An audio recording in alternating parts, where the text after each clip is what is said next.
Nous disons un aliment qui a un IC, ce qu'on vous a parlé de l'indice de conversion de 0,5. OK? Et que nous livrons par exemple 1 kg de cet aliment-là de l'IC de 0,5 à 3,5. Ça va? C'est-à-dire, c'est 1 kg va vous permettre de produire combien de kilos de poisson?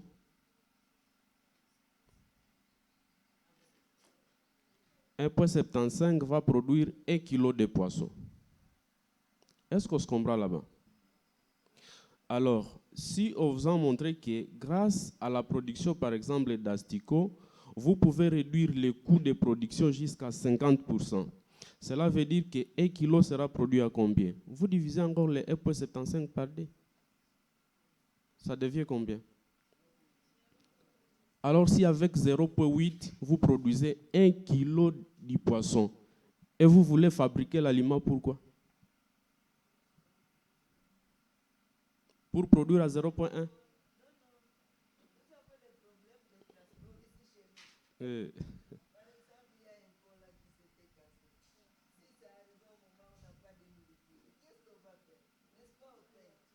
Oui. Les asticots sont naturels. Vous allez les produire. Il n'y a pas question même des pots. Vous serez en train de produire l'asticot en attendant que le lot arrive. Donc, avec cette formation, vous êtes en mesure de produire 1 kg de poisson à 0,8. Il suffit seulement de faire une machine. Si vous voulez produire combien de kilos, et vous disponibilisez les moyens. Pendant que si nous vous disons de produire l'aliment vous-même, vous allez produire 1 kg à 1,4 ou à 1,5, 1 kg d'aliments. Et 1 kg d'aliments qui ne va pas vous permettre d'obtenir 1 kg de poisson. On a déjà fait tous ces essais-là. Oui, merci. Oui.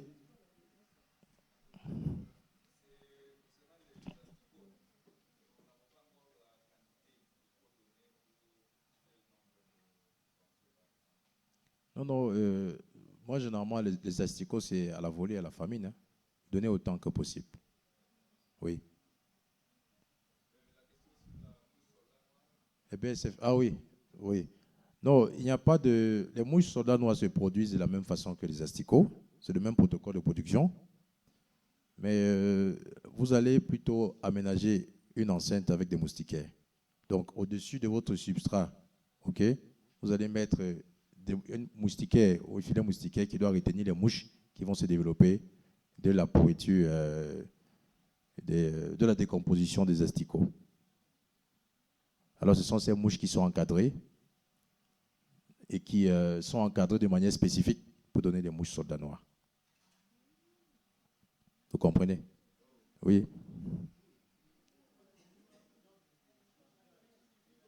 Des tilapia? Oui.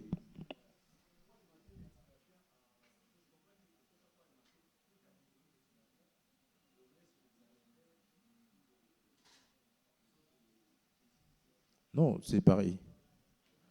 Si vous dites si vous produisez des asticots pour nourrir les tilapias, vous allez choisir une catégorie. C'est ça votre question? Non, non. Vous ne choisissez pas de catégorie. C'est un aliment qui est valable pour tous les stades de vie. Même quand vous faites les poules, même les poussins mangent aussi ça. Aussi que les adultes, c'est pareil.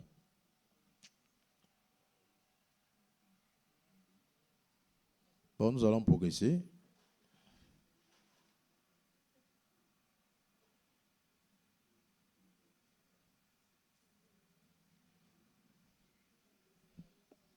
Alors, de la même façon que nous avons présenté la ration pour le tilapia, nous présentons la ration aussi quotidienne pour le clarias. C'est pareil, non? Ce qui a été fait pour le tilapia tout à l'heure, c'est toujours cette même façon de... Maintenant, ici, vous verrez pour le clarias, nous avons ajouté la rubrique température. Donc, moi, je conseille pour de très bons résultats de de faire intervenir la température aussi dans la ration journalière du Clarias.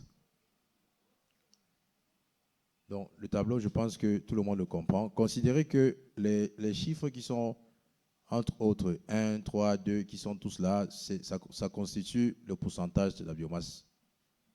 Donc, on va ainsi dire, à une température de 16 degrés, si vos poissons sont compris entre 1 et 10, vous allez donner 1% de la biomasse totale.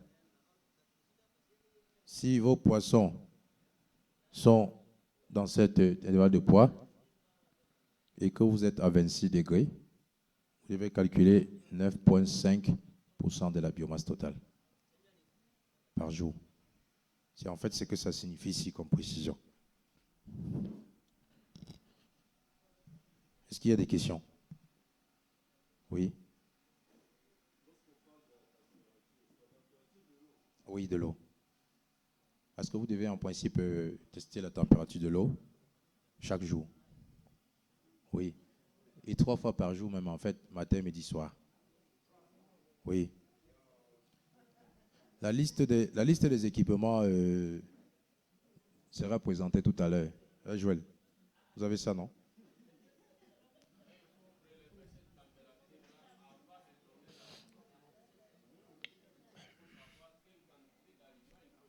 Oui. Vous testez d'abord la température de l'eau avant de donner à manger.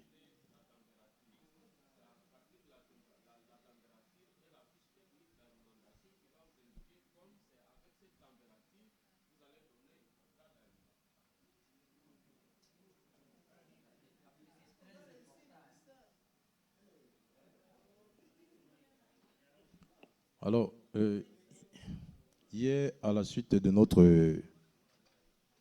descente de site, visite terrain, on a regardé quelques sites.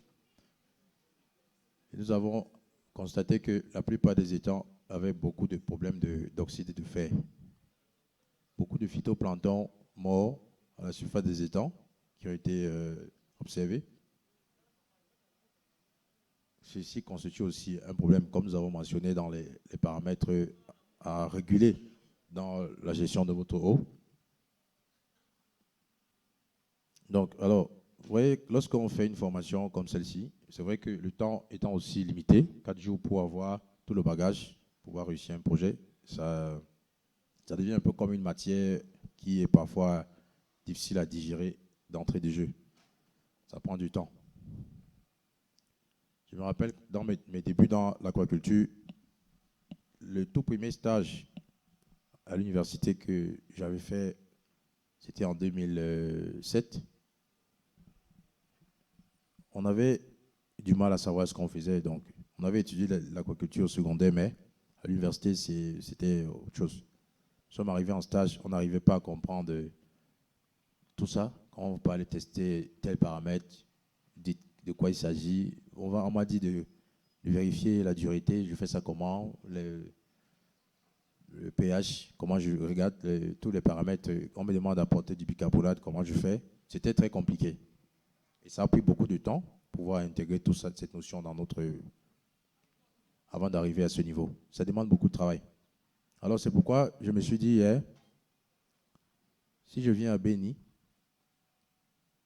je suis ici depuis le 30 pour préparer cette formation. Et demain, je vais partir de très bonne heure.